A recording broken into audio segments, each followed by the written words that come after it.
Last week, I left you with a bit less of a game preview than you might be accustomed to on the channel, and a bit more of just a generalized statement. And that statement was simply, hey, you're the Buffalo Bills, they're the Carolina Panthers. You have reigning MVP Josh Allen. They are starting Andy Dalton in like his 15th year and however many consecutive years as a backup now. Just take care of business. And that's exactly what happened. If you're the Panthers, you just don't win that game with Andy Dalton. That's the hard truth. You don't win that game with Andy Dalton. You might not win it with Bryce Young. I'm not sure what Bryce Young would have done to stop James Cook from running for over 200 yards on the same two running plays, essentially, like some inside zone run and a toss. The Bills kept running toss, and Reggie Gilliam kept taking care of business, finding holes for Josh Allen. Great job by the offensive line. Great job. Anyway, I'm getting a little bit ahead of myself. The Bills, like I said, come out of the bye week. Josh Allen undefeated on the bye in his career. Sean McDermott also undefeated on the bye in his career as a head coach. They take care of the Panthers. 40-9. It did feel like a home game. I was there. The Panther fans were harder to find. I'm not even kidding. I did have some sitting around me, of course, but as you're like walking into the stadium, walking through the concourse, the Panther fans were seriously more difficult to find. Great showing by Bills Mafia. The Panthers, respectable team. I do think it might have been a little bit different on offense, like I said, if you had Bryce Young. I'm not sure that they would have won the game necessarily. Like I said, you just don't win it with Andy Dalton. But that's the kind of game, and I was even telling the Panther fans around me, and I don't say this to be disrespectful. This is where you just find out that you're total frauds, at least this year. You might still win 7, 8, 9 games this season and be competitive. That's admirable. But you come up against this perennial playoff team, this team that was in the AFC Championship last year, maybe a few plays or maybe a bad spot away from the Super Bowl, and they blow your doors off. Of course they blow your doors off with your backup quarterback. That's just what happens. That's how this league works. Got off to a bit of a slow start for the Bills. The Panthers were hanging around. It's hard to believe it was ever close, but the Bills kicked field goals on their opening drives. The Panthers actually had a chance to take the lead. I believe it was 3-0 Bills, and the Panthers were certainly inside the Bills' 30 or 25, and Andy Dalton fumbled. Christian Benford recovered. Great play by Greg Rousseau there. Andy Dalton, again, you just have to know. You're a 15-year vet or something. Like, you have to know that somebody is chasing you down from behind. Knocks the ball out, kills whatever momentum Panther fans think they might have had there. And the Bills really only went down and kicked a field goal after that possession. Carolina came right back and kicked a field goal themselves. But then the Bills scored touchdowns on 5 out of 6 possessions. The Panthers continued turning the ball over. Andy Dalton continued to miss throws. It got ugly, obviously. It's a shame that it got so ugly because James Cook legitimately had a shot at the rushing record. I think he had 200 yards before the end of the third quarter. Or it was, 190 or something like that. It was just crazy. We're sitting in there looking up at the scoreboard thinking, are they going to let him stay in? And I figured they would let him stay in. Everybody pretty much probably figured that they would let him stay in to get to 200 yards. And it wasn't much longer beyond that. However, I will say that there was some frustration amongst the Bills fans in the stands. And from what I can tell on social media discourse as well. Early on in the game more so, because the Bills really just couldn't throw the ball. Josh Allen was like 12 of 19, 150 yards or something. Most of that was after the catch. He had that 54-yarder to Shakir, and that was like a 4-yard out that Shakir just took the rest of the way. Throwing the football is a struggle. And I understand why people are clamoring for, wide receivers. And that rumor is, it's I shouldn't say, it is a rumor. It's an actual rumor. That's why that rumor exists, I guess. You've heard from, I think it's like Diana Rossini of ESPN, Adam Schefter, Jeremy Fowler, all ESPN people, that the Bills are in the market. They're looking for a field-stretching veteran wide receiver that won't cost them too much. And to me, that name keeps coming back to Rashid Shaheed of the Saints. Would love to see the Bills add him. I might have mentioned this last week on the video. It's just I don't know how the Bills would necessarily use him. I know how he probably should be used, but I don't know how the Bills would necessarily fit him in, if that makes sense. If they would let him get in where he fits in. Because their mantra, that everybody eats thing, that the Chiefs are now copying. We're obviously going to talk about the Chiefs a little bit in just a few minutes. They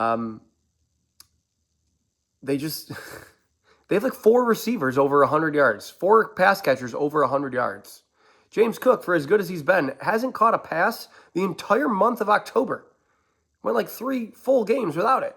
He hasn't caught one since the last week of September. They're not using the running backs in the passing game. They're not really using the receivers in the passing game. They're not using much of anybody in the passing game. I'm looking at it right now. I'm going to pull up the stats. Allen has 1,500 yards, 12 touchdowns, 4 picks. That works out to yards per game at 222. I don't have his career numbers in front of me, but that feels pretty low. Shakir at 356, Kincaid at 310. Coleman and Palmer are also over 200. After that, you have Cook at 89, Knox at 88, Moore at 78. And, not while I'm on Elijah Moore, Allen missed him once. The drive that led to a punt, I believe it was right before half. I think Epinesa had the pick on the pick that Andy Dalton threw directly into his chest that he kicked up to himself on the ensuing drive after the punt. Allen missed him on one. I was thinking, geez, even when this guy gets open, because nobody was getting open. That was the discourse online.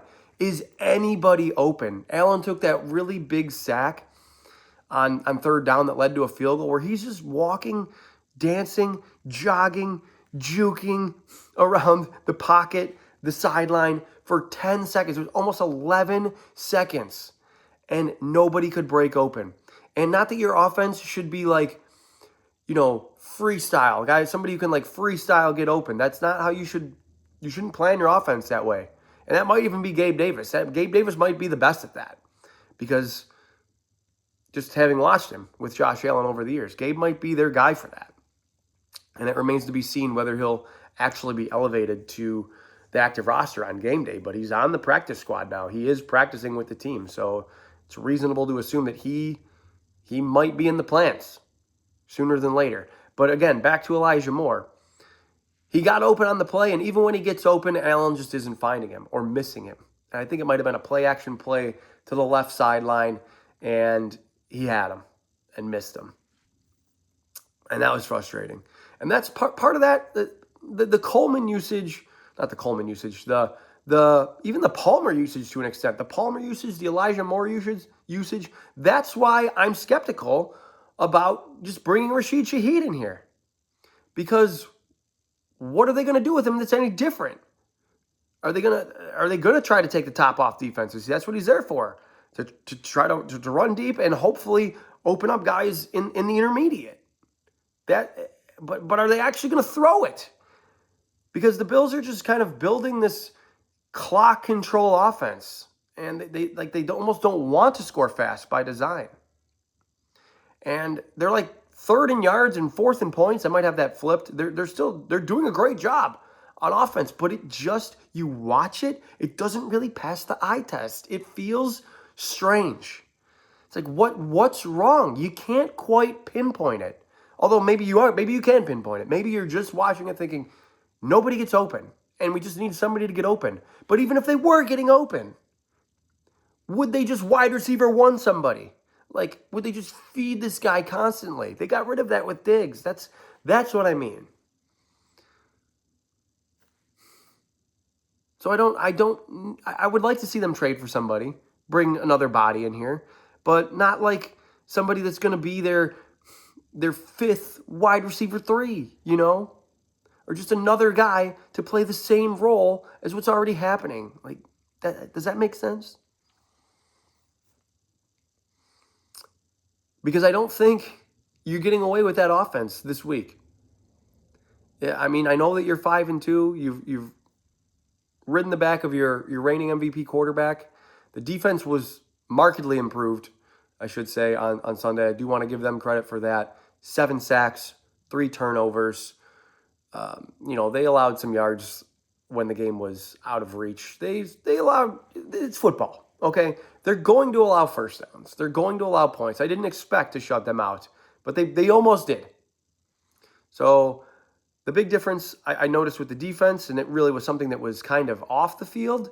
It's on the field, but more from a coaching perspective, I should say, is that Sean McDermott had a play sheet in his hand.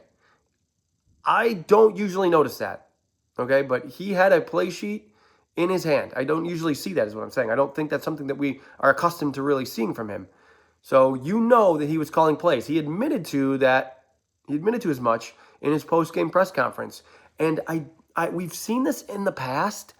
I really want to know what the difference is, because when he's calling the plays, they do seem better all the time. This has happened multiple times over the years. He was a defensive coordinator, I believe, 2 years ago after Leslie Frazier was gone, and the Bills were very good on defense.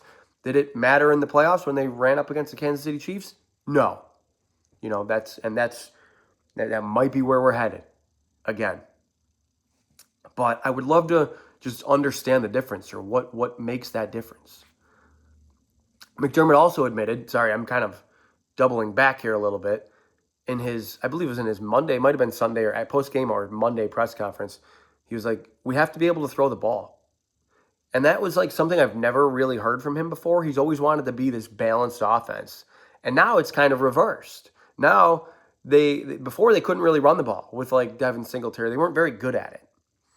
But now they're so improved at it with James Cook. He's a fantastic player, of course. And the passing game has regressed a little bit. And it's caught the attention of the head coach. So I'm looking for, again, that could be a trade. I'm looking for something to change there.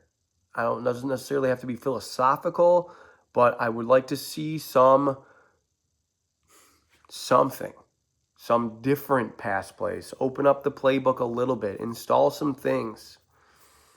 You can make the point about nobody getting open, about maybe you think Coleman is a bust or Palmer is a waste of free agent money, and Elijah Moore had the most targets on this team last year, like out of anybody. Obviously, he wasn't on the team, but Elijah Moore, I think, would have had the most targets and receptions on the team last year, and he was catching passes from like Deshaun Watson and Jameis Winston, in Cleveland. There's something to unlock there. I don't know the recipe to do this, but there's something to unlock there. Anyway, moving on. The Bills are 5-2. They remain in second place in the AFC East by virtue of Atlanta. By virtue of, technically they lost to Atlanta, of New England's win over Cleveland. They're 6-2. And now you're staring at a pretty tough situation, because New England has Atlanta at home, and the Atlanta lost to the Bills, by the Bills in Atlanta. You know what I mean. Like I said, it's a schedule-based league. It's not always about who you play. Sometimes it's about when you play them. And the Bills kind of just ran up into a tough situation against Atlanta because they just got their doors blown off. Granted, there's no Penix and no Drake London. That had to be a little bit helpful. But Miami blew their doors off. And Tua had 1.5 eyes, the swollen eye. And he threw 4 touchdowns. So, yeah. I'm not looking at that as, Miami's back. I'm just looking at it as... that's the week-to-week league. It's like the 3rd time I've said it, and I hate myself for it. But anyway, the Bills still in second place in the division. The Chiefs still in second place in the division because the Broncos are 6-2. The loser of this game on Sunday is going to be behind the 8 ball, for sure. Not just in the division, but really they're going to be in the thick of it in the wild card race. And I think that really anybody who watches the sport would still predict them to make the playoffs. I think both these teams still make the playoffs, but they might have a path that they're not necessarily accustomed to. The Chiefs are obviously accustomed to winning the division. So are the Bills over the past 5 or 6 years. And if one of them has to hit the road in wild card round, that's going to be a little bit different. Allen's done it before. Mahomes hasn't. Mahomes has only done it in the divisional and AFC championship rounds. But, that's the path we're on. This is the game of the week for sure. That's why you're getting Jim Nantz and Tony Romo and Tracy Wolfson. This is the game. Having said that, I don't blame you for looking at it like the Bills can't really prove anything to you. They can win the game and prove nothing to you. And I think a lot of fans even felt that way after they beat Carolina, despite the fact that that was exactly what we wanted. We wanted a blowout. We haven't seen the Bills blow anybody out since week 2, and not so much over the past year and a half. We got the blowout, but we still didn't really feel great about it because of what's kind of happening, because of what we're seeing happen to our passing game with this quarterback that we view, that the league views, that we know is that good, is better than what we're seeing. But yeah, I don't blame you if you're looking at the Bills-Chiefs game and thinking they're 4-1 against them in the regular season in the Allen Mahomes matchups. Like, it doesn't matter to me if they win this game. I obviously want them to win this game. This is not me talking. I'm saying I don't blame you if you feel this way. Like, we want them to win. Of course we do. Home game, Chiefs in town, no-brainer. But I don't blame you for thinking that we're just on a collision course for this matchup again in the playoffs. And if it comes to that, of course you're going to be concerned. That's going to live in the back of your brain, the fact that they're 0-4 against them in the playoffs.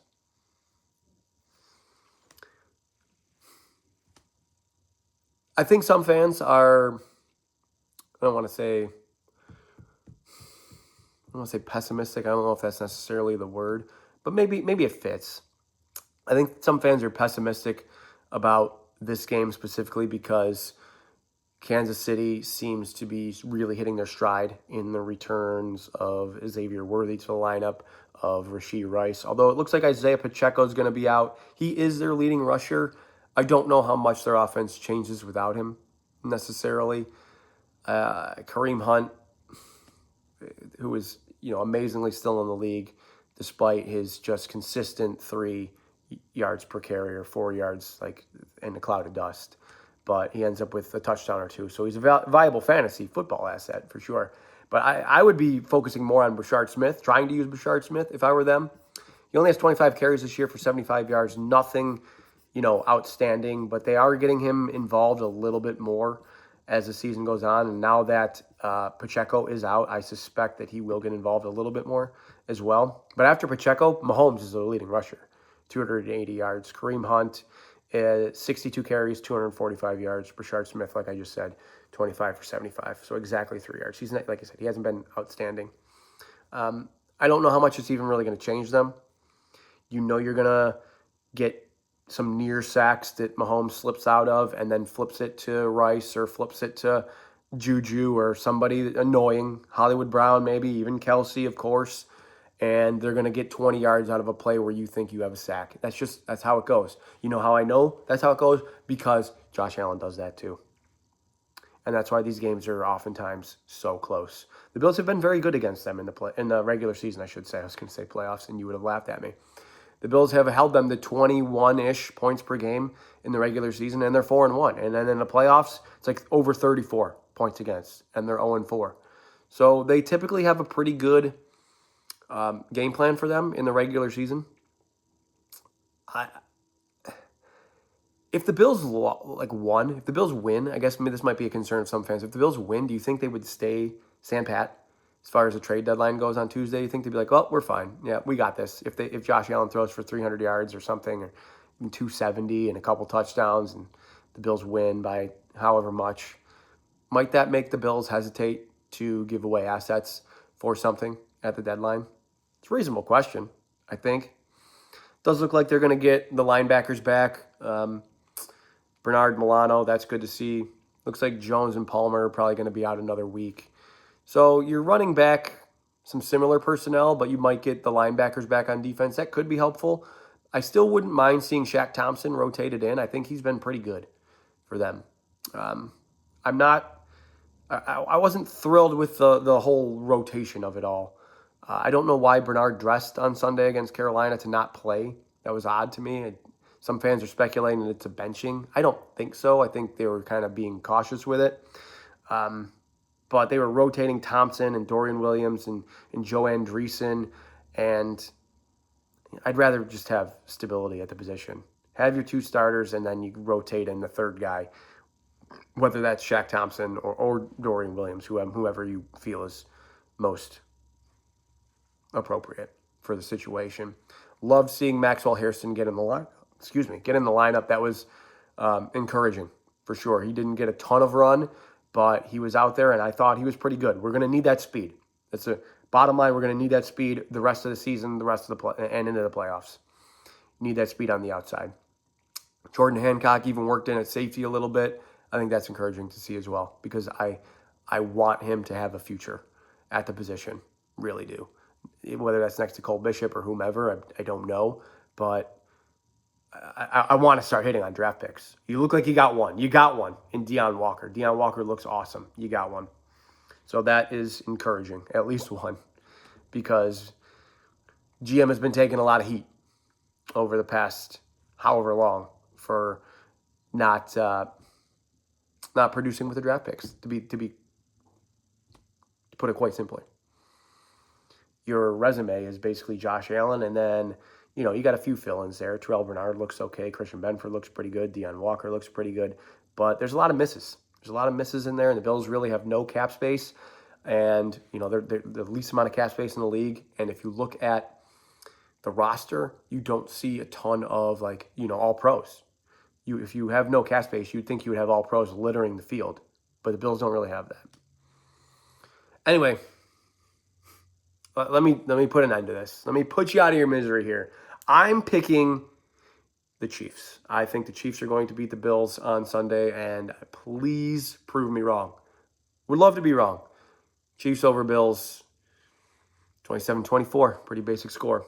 Guys, thank you for coming this far in the video. Hit me up on Twitter. Twitter handle, YouTube username are the same.